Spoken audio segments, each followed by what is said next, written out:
ইগতানিম, মা আমার, বোন আমার, বেটি আমার, ইগতানিম। ইগতানিম মানে গানিমত মনে করো, নিয়ামত মনে করো। সব থেকে দামি মূল্যবান জিনিসকে ইগতানিম বলা হয়, গানিমত বলা হয়, কদরদানি জিনিস বলা হয়। তোমরা এটা মনে করবে। আমি নবী মুহাম্মদ সাল্লাল্লাহু আলাইহি সাল্লাম বলছি ইগতানিম খামসান, পাঁচটা জিনিসকে নিয়ামত মনে করো। কাবলা খামসিন, পাঁচটা জিনিস আসার আগে। এক নম্বর হলো শাবাবাকা কাবলা হারামিকা, জওয়ানিকে নিয়ামত মনে করো বার্ধক্যের আগে।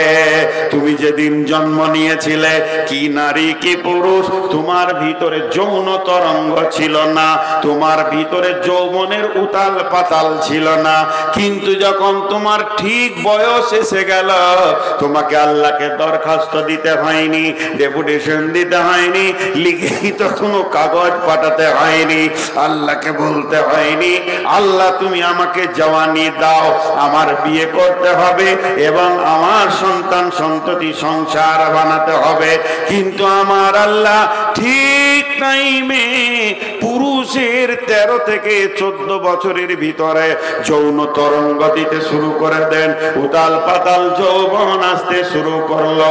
আর মেয়েদের 9 বছর থেকে 13 বছরের ভিতরে যৌবন আসতে শুরু করে দিল। এটা আমার আল্লাহ দিয়ে দেন। এরকম যৌবনটা থাকতে থাকতে থাকতে থাকতে যৌবনটা বডির ভিতরে বাস করে, সে বডিতেই থাকে, বডির মধ্যে একটা উতাল পাতাল জোয়ার ভাটা তৈরি করে। এটা করতে করতে একদিন যৌবনটা দুঃখ করে পালিয়ে যায়, আর সেই উত্তালটা থাকে না। আল্লাহ তখন ওই লোকটাকে তার গর্দন ধরে জোয়ানের ঘর থেকে বের করে বার্ধক্যের প্যান্ডেলে ভরে দেয়, বার্ধক্যের ঘরে ভরে দেয়।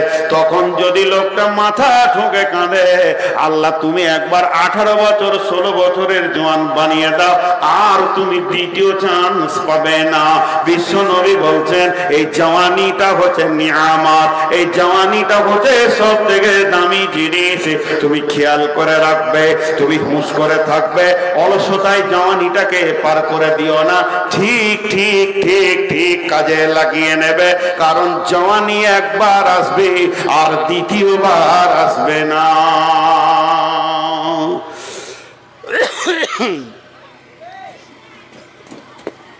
জি, এরপরে জওয়ানি দ্বিতীয়বার আসবে না। এবারে জওয়ানি 2 রকম, মেয়েদের আলাদা, পুরুষের আলাদা। এটা খুব হালকা বলবো, বেশি বলবো না, ইশারাই বলবো। জওয়ানি 2 রকম, মেয়েদের জওয়ানি আলাদা, পুরুষের জওয়ানি আলাদা। আগুন, আগুনের খাবার 2টা।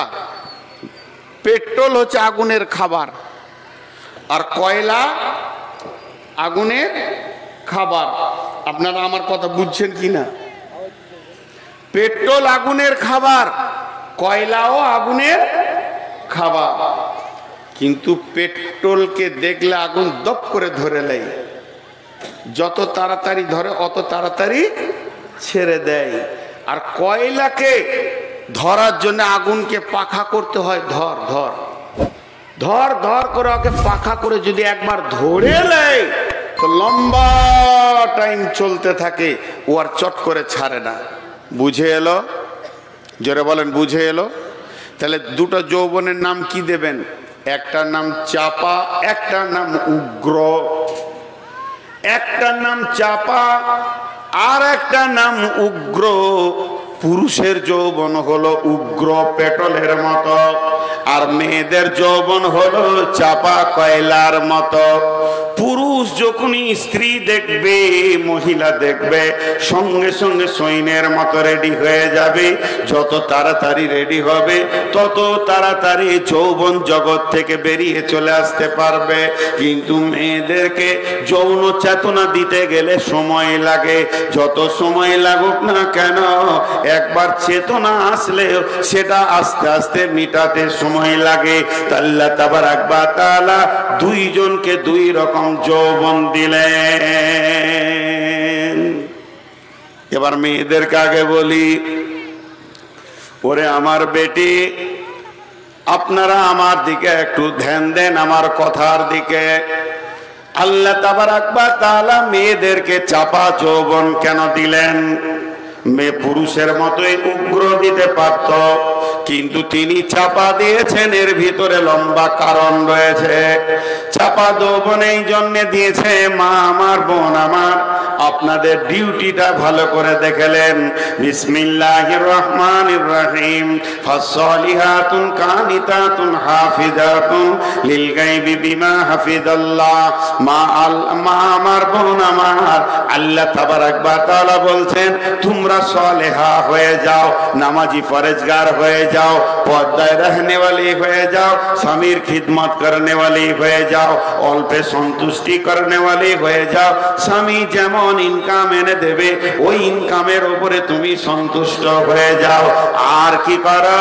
তুমি তোমার বডির হিফাজত করো, তুমি পর্দার ভিতরে থাকবে, স্বামীর মালের হিফাজত করবে, স্বামীর টাকা পয়সা সোনা দানার হিফাজত করবে।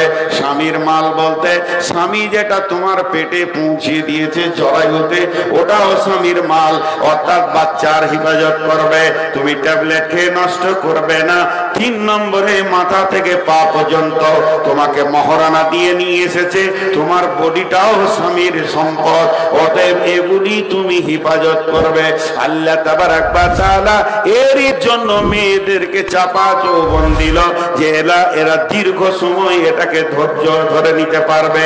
স্বামী চলে গেছে চেন্নাই, স্বামী চলে গেছে কেরলে, স্বামী চলে গেছে দুবাইয়ে, স্বামী চলে গেছে সৌদিতে রুজি তল্লাশের জন্য, ইনকামের জন্য। তুমি তোমার যৌবনকে আমি ধীর করে দিয়েছি, তুমি ওগুলোকে ঢেকে ঢুকে রেখে দিবে। খবরদার, তুমি তোমার বদ আচরণ মানুষের কাছে তুলে ধরবে না। তাহলে ওই মেয়েদেরকে যদি পুরুষের যৌবনটা দিয়ে দেওয়া হতো, একটাও মেয়ে পর্দায় থাকতে পারতো না, তারা শরীরে কাপড় রাখতে পারতো না, পাগলের মতো মাঠে মাঠে ঘুরে বেড়াতো।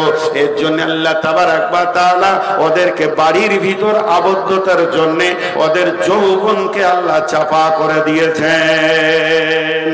পুরুষকে কেন উগ্র যৌবন দিয়েছে? পুরুষ হলো সৈন্যের জাত, পুরুষ হলো ইনকামের মেশিন। একে জিহাদের ময়দানে দাঁড়াতে হবে, আবার একে সংসার চালাতে হবে। ইনকামের দায়িত্ব হচ্ছে পুরুষের ওপরে। তবে পুরুষকে যদি চাপা যৌবন দিয়ে দিত, ওই রাত 12টায় বিছানায় ঢুকলে বেলা 12টা পর্যন্ত উঠতো না, বিবিকে নিয়ে গড়ে পড়ে থাকতো, উঠার নাম হতো না।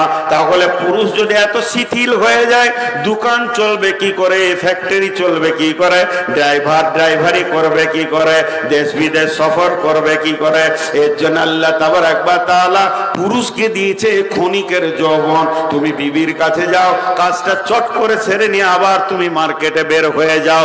তোমাকে ব্যবসা বাণিজ্য, দোকান, ড্রাইভিং সমস্ত দিক সামালতে হবে এবং আল্লাহর কালাম পাকের হিফাজত করতে হবে। অতএব তোমার ভিতরে উগ্রমতি যৌবন এই জন্য দিয়েছি, তোমার জন্য অনেক কাজ যেন রাস্তায় পড়ে রয়েছে।